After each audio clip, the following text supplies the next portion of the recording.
Olá, está no ar mais um Direito Sem Fronteiras. Hoje vamos falar da crise no Equador. O país deve ter eleições extraordinárias em 90 dias, depois que o presidente Guilherme Lasso usou o mecanismo constitucional conhecido como morte cruzada. O banqueiro Guilherme Lasso chegou à presidência do Equador há 2 anos, mas já começou o governo em franca minoria na Assembleia Nacional. Tem 12 dos 137 deputados. Lasso, um milionário neoliberal, tentou impor um programa econômico impopular e, desde então, enfrenta forte resistência nas ruas e no parlamento. Na semana passada, a situação dele piorou. A oposição abriu um processo de impeachment contra o presidente por causa de denúncias de corrupção. No dia seguinte, para evitar a cassação, Guilherme Lasso recorreu à chamada morte cruzada, um mecanismo constitucional que permite aos presidentes equatorianos dissolverem o parlamento. Nesse caso, o mandato do presidente também é cassado, mas ele continua no cargo até a realização de novas eleições gerais, em até 90 dias. Mesmo destituído, Lasso poderá concorrer a um novo mandato, mas, se for candidato, as chances dele não são das melhores. As pesquisas indicam que o presidente tem 80% de rejeição popular. Esta é a chance que a esquerda, liderada pelo ex-presidente Rafael Correa, tem de voltar ao poder no Equador. Para falar deste assunto, vamos conversar online com João Ricardo Viegas, cientista político e especialista em relações internacionais. E também com Marcos da Cunha Souza, professor, doutor em Direito Econômico e integrante da Comissão de Direito Internacional da OAB do Paraná. Muito obrigado aos dois pela participação aqui no Direito Sem Fronteiras. Eu começo com uma pergunta para o professor João Ricardo. Qual é a avaliação que o senhor faz neste momento da situação no Equador? Bem, primeiro, Guilherme, muito obrigado pelo convite. Também cumprimento aqui o Marcos. Prazer sempre a gente poder trocar informações importantes. Bem, como é que a gente pode avaliar a situação do Equador? A situação do Equador é resultado de um grande processo, né? Não surge de hoje a dinâmica equatoriana. A gente tem uma crise econômica aliada a um aumento geral dos níveis de pobreza e desigualdade. Há um efeito ainda decorrente da pandemia, com desabastecimentos de hospitais, um contexto onde eu tenho um aumento global de preços, né, que também afetou a situação equatoriana, e onde hoje a gente identifica uma situação onde 40% da população equatoriana não tem nenhum ou quase nenhum serviço básico, né?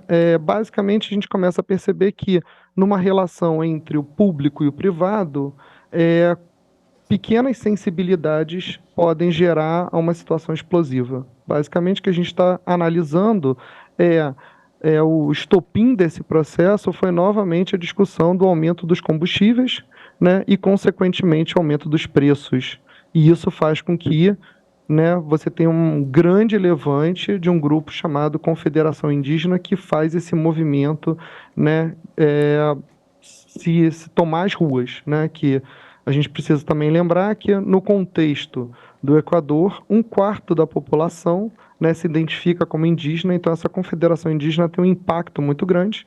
Desde 1997 até 2005, eles foram atores fundamentais num processo de derrubada de 3 governos. Então, é um contexto bastante complexo, né, que a gente pode identificar.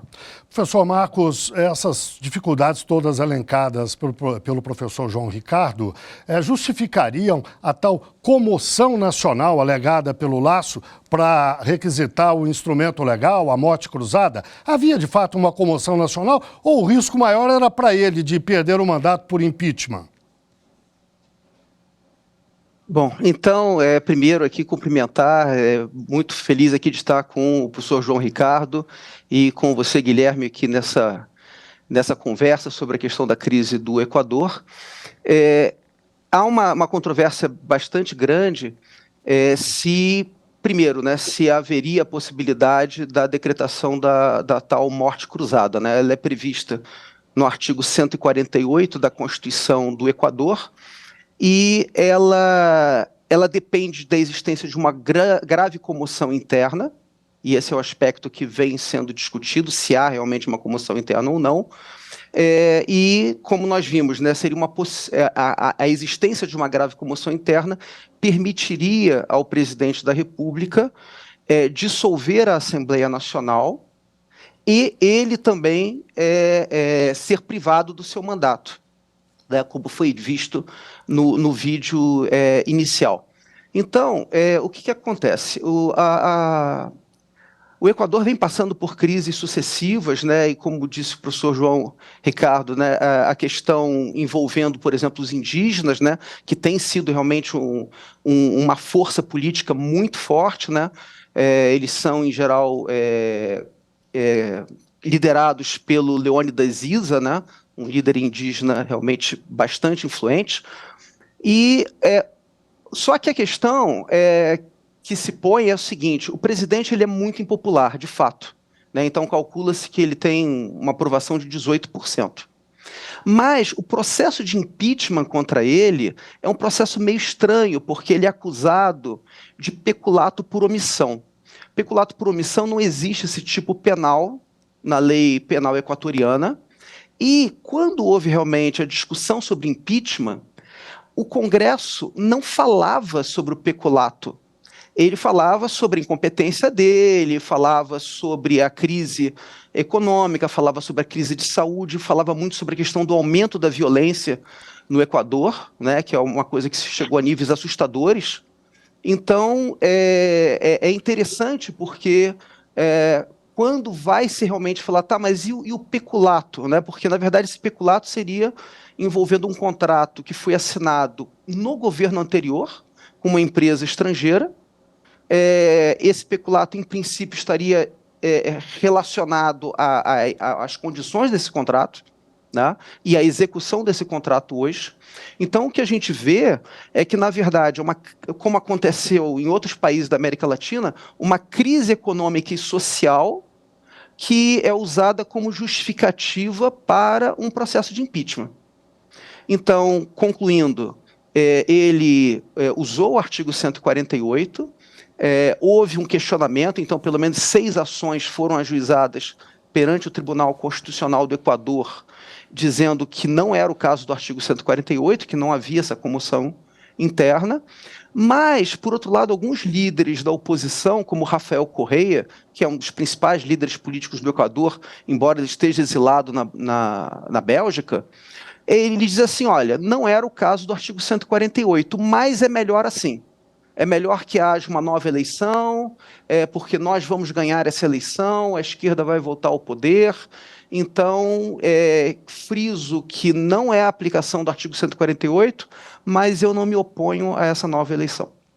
Professor João Ricardo, do ponto de vista institucional, o que acontece agora? São 90 dias para as novas eleições. A partir daí, o que acontece? Bem, o cenário, basicamente, vamos entender, então, né, essa estratégia do Lasso. Ele, nesse processo que ele... acho que é só trazer um ponto que eu acho que é importante, que o Marcos levantou, que é o seguinte: no ano passado já teve uma tentativa de impeachment, né, e o Congresso não teve maioria, apesar de o Congresso ser de oposição. A própria oposição no Equador, ela não é uma oposição muito unida, então não foi possível conseguir esse processo de impeachment. Existe uma discussão muito grande em relação à efetiva possibilidade de ocorrer esse processo de impeachment agora. Isso também é um ponto interessante, porque se antes, no ano passado, a discussão toda em relação à justificativa do impeachment era uma comoção social, no contexto atual, a justificativa estaria relacionada à questão do peculato. Porém, essas ações, elas foram, inclusive elas foram à justiça e elas não avançaram. Então, não teria nenhuma justificativa específica para digamos, você utilizar esse argumento e implementar. Sem dúvida, né, a popularidade dele está em 18%. Então, ele tem uma oposição muito forte. O contexto, né, tá muito negativo para ele. O que ele faz agora? Implementa essa medida. Em 7 dias, o Conselho Nacional Eleitoral precisa estabelecer um processo de chamada de novas eleições. Ao chamar novas eleições, um prazo de 90 dias para que ocorram efetivamente as eleições.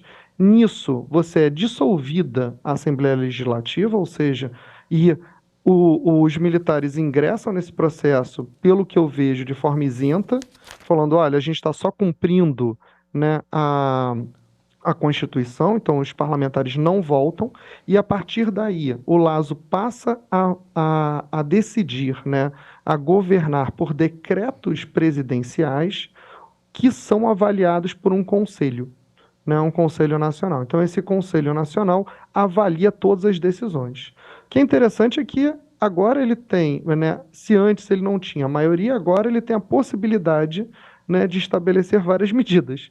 Entre elas, né, uma discussão que a gente pode ter mais à frente, que é a questão dele estar tentando passar a reforma tributária, né, que é uma discussão em todo o mundo, inclusive no Brasil atualmente, e a reforma trabalhista. Então, assim, num contexto onde você não tem um Congresso com oposição, né, talvez seja até possível ele conseguir passar isso, e aí, sem dúvida, todas as medidas elas vão poder ser revistas, né, a partir de 90 dias. Agora, se ele empurrar goela abaixo medidas que antes eram rejeitadas, empurrar usando um instrumento, isso não pode gerar ainda mais instabilidade, professor Marcos? Ele realmente está num equilíbrio bastante frágil. Então, o que ele tem dito é que o Congresso não permitia que ele governasse, então que boa parte da impopularidade, do insucesso do governo vinha de uma oposição sistemática do Congresso. Então, o que ele tem dito é que ele vai aproveitar esses 3 meses para fazer as reformas legislativas que ele havia prometido, inclusive para combater, por exemplo, o desemprego, né? Para tornar o país mais competitivo no comércio internacional. Então, agora ele vai fazer o segundo decreto dele deve ser sobre a questão de aduanas. Então, como disse o professor João, ele vai focar nessa questão trabalho e parte tributária. Eu acredito que ele queira deixar um legado, né, para que ele não tenha uma total morte política, porque, na verdade, ele não tem nenhuma chance de se eleger agora.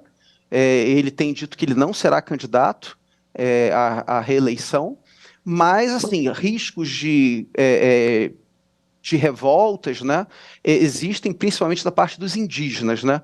Então, os partidos de esquerda têm dito que não vão fazer mobilização. Rafael Correia tem dito lá da Bélgica, não vamos fazer nenhuma mobilização agora. Nosso interesse é o processo eleitoral e que tudo transcorra perfeitamente, porque nós acreditamos que nós vamos vencer. Agora, como a situação realmente do Equador é muito grave, principalmente o desequilíbrio das contas públicas, né? A única forma que ele vê e tem visto, e o último presidente, né, que foi o Lenin Moreno, é uma questão, por exemplo, de tirar os subsídios dos combustíveis, que há 2 anos atrás, 3 anos atrás, levaram um aumento de 100% dos combustíveis, e que foi justamente essa primeira ocupação da capital pelos indígenas, a ponto do presidente da época, Lenin Moreno, ter que fugir para Guayaquil. Né? Ano passado, em junho de 2022, tivemos mais uma vez os indígenas ocupando a capital. Então, a situação dele é bastante delicada, porque esse movimento é um movimento forte e que já tem uma capacidade de mobilização muito boa e muito rápida. Né? Então, ele vai ter que tomar bastante cuidado. Professor João Ricardo, essa medida, a morte cruzada, é uma medida de mão dupla, de 2 vias. Tanto o presidente da República pode dissolver o parlamento e ambos perdem os mandatos, num prazo de 90 dias, novas eleições, como pode acontecer o contrário. A Assembleia Nacional pode invocar a medida cruzada e terminar ali o mandato de ambos também. Isso não geraria muita instabilidade? Não é uma medida perigosa para uma democracia? Como é que o senhor avalia isso? Mas eu vou pedir que o senhor faça essa avaliação daqui a pouquinho, logo depois do intervalo. O Direito Sem Fronteiras faz, portanto, uma breve pausa e volta já já.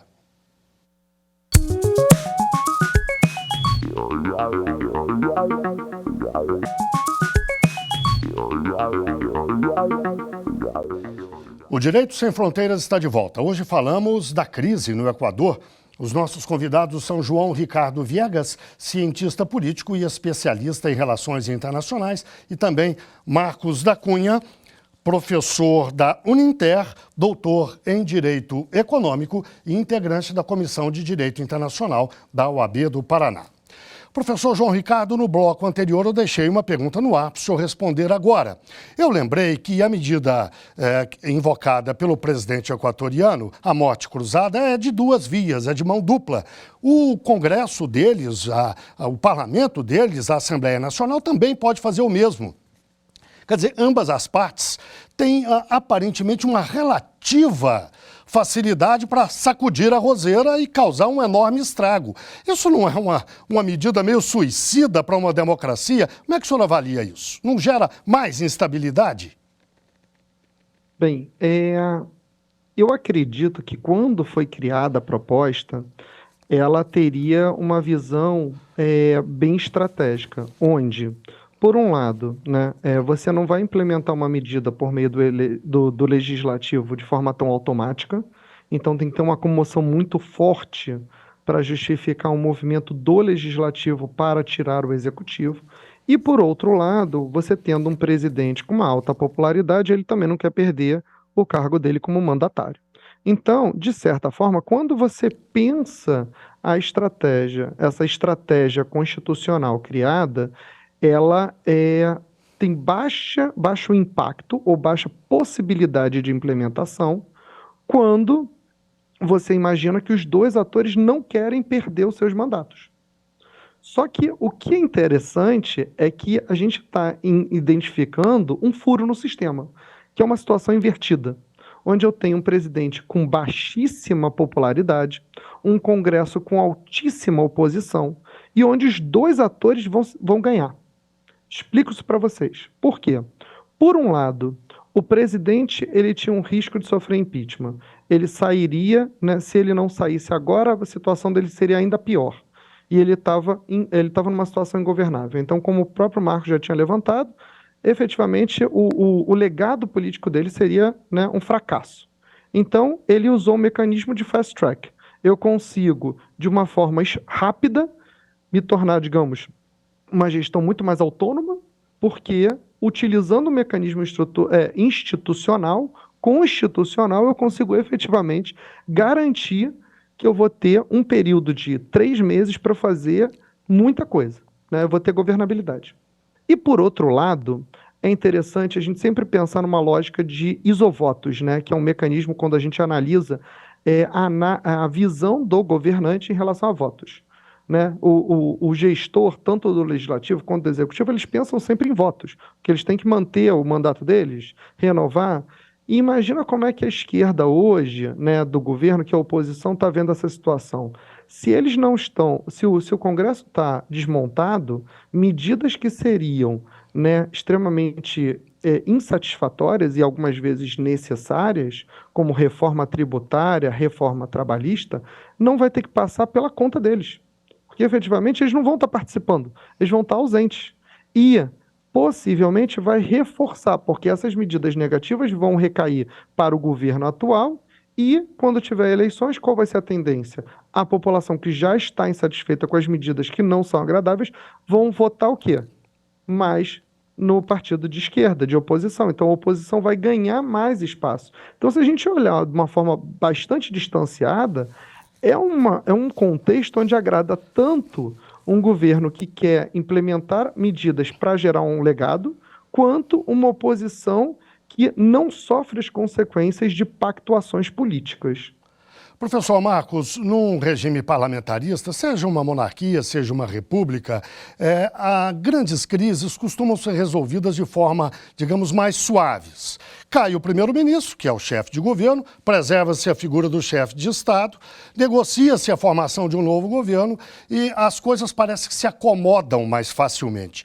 Em regimes presidencialistas, há exemplos mundo afora de algum sistema que tenha relativa sua, digamos, capacidade de resolver as coisas com mais facilidade do que, por exemplo, no Brasil. No Brasil, o chefe de Estado é o chefe de governo e uma grande crise pode acabar em impeachment. A gente viu isso em 2014, são 6 e 3, 9 anos atrás. Quer dizer, há exemplos no presidencialismo de saídas mais suaves, menos traumáticas para crises como essa, com mecanismos constitucionais? Me parece que o áudio do senhor, eu acho que o áudio do senhor está mutado. Isso, pois é. Bom, eu acho que foi justamente isso que o Equador tentou fazer, porque, na verdade, essa questão da morte cruzada, esse termo ele é anterior à Constituição de 2008. Ele foi criado em crises na época do governo do Rafael Correia, logo no início, né, ele começou a governar em 2007, a Constituição é de 2008, porque ele tinha um parlamento que fazia muita oposição a ele, e ele então teve a ideia de fazer uma nova Constituição, o parlamento era contra, e ele, com a ajuda dos tribunais equatorianos, ele conseguiu afastar cerca de 50 deputados. Então, a questão da morte cruzada vem um pouco disso. Era de uma época em que o parlamento derrubava o presidente e o presidente, por vezes, com a ajuda dos tribunais, derrubava os deputados, né? Então, a Constituição de 2008 ela surgiu porque você conseguiu acabar com uma boa parte da oposição, cassando os mandatos, né? E aí conseguindo autorização realmente para fazer a nova Constituição. Então, na verdade, a sua pergunta nos leva justamente a um problema da América Latina. Então, nós temos por tradição o presidencialismo, porque nós temos uma tradição, e aí o João sabe disso muito melhor do que eu, ele como cientista político, uma tradição de homens fortes, né? Então, o latino-americano ele gosta de homens e mulheres fortes, presidentes, a gente acredita que o presidente é um salvador da pátria, uma pessoa que vai fazer tudo, né? Só que as pessoas esquecem que é preciso de um poder legislativo, né? Então, o problema do presidencialismo na América Latina nas últimas décadas tem sido justamente essa incapacidade das constituições de resolver as crises políticas. E aí, como é que a gente resolve a crise política? Através do impeachment. Mas o impeachment seria pelo quê? Por crime de responsabilidade. Então, no Equador, o que a gente tem agora? Uma crise econômica, uma crise social, e aí a gente inventa um peculato por omissão para tirar o presidente da República, né? Então, o presidencialismo, da forma desse modelo norte-americano, né, a única solução é maturidade, talvez mandatos menores no parlamento, né? A gente sabe que nos Estados Unidos os mandatos são menores do que aqui no Brasil, né? Então, senador nos Estados Unidos, João talvez me corrija, são 4 anos, por exemplo. Então, o que acontece é que a gente elege ao mesmo tempo o presidente e o parlamento, e se o presidente não se dá bem com o parlamento, a gente tem uma crise durante 4 anos. Né? Ou então a gente tenta comprar o parlamento, seja aqui no Brasil ou em vários países da América Latina, né? Então, assim, eu não vejo... Então, essa solução do Equador é uma solução interessante, no sentido de que é uma busca constitucional de impedir impeachments ausentes de uma razão realmente que envolva um crime de responsabilidade, um crime de comum por parte do presidente da República. Eu preciso fazer uma correção. A ex-presidenta Dilma assumiu o 2º mandato em 2014 e sofreu impeachment em 2016. Portanto, não são 9, são 7 anos. João Ricardo, você faz avaliação semelhante? Esse instrumento equatoriano seria uma boa solução? A solução me parece que é quase sempre política, mas instrumentos legais bem montados podem ajudar a solução política. Você acha que esse é um bom instrumento ou não? Bem, eu acho que a gente tem que sempre encaixar um instrumento no contexto onde a gente vive, né? A questão é o seguinte, quando você tem um estudo da CEPAL que é super interessante, que ele fala exatamente por que como a sociedade, né, ela lida com a realidade social. Então, se identifica que, por exemplo, em países mais pobres, existe uma necessidade por um certo imediatismo. Ou seja, em países em desenvolvimento, por causa das questões políticas, por causa das questões de pobreza, né, basicamente traduzindo, né, a água está sempre no pescoço, você busca soluções, a população e a popularidade busca soluções mais imediatas. E é por isso que a gente tem um cenário muito mais dinâmico, né? Porque se você for analisar a política pública tradicional, você vai identificar que política pública ela é incremental. Então você não vai fazer uma mudança estrutural do dia para a noite, né? Revoluções não são os modelos tradicionais de mudança. Então você tem que ter um equilíbrio entre legislativo, executivo, judiciário, toda uma dinâmica para você conseguir fazer uma evolução política onde os diferentes atores da sociedade vão se sentir representados. Só que quando você tem uma população que muitas vezes é 60% do território, né, 60% da população, tem uma crise de fome, né, quem tem fome tem pressa, já dizia o Betinho. Então, o imediatismo pressiona as decisões políticas. E isso vai refletir efetivamente na construção dos instrumentos políticos.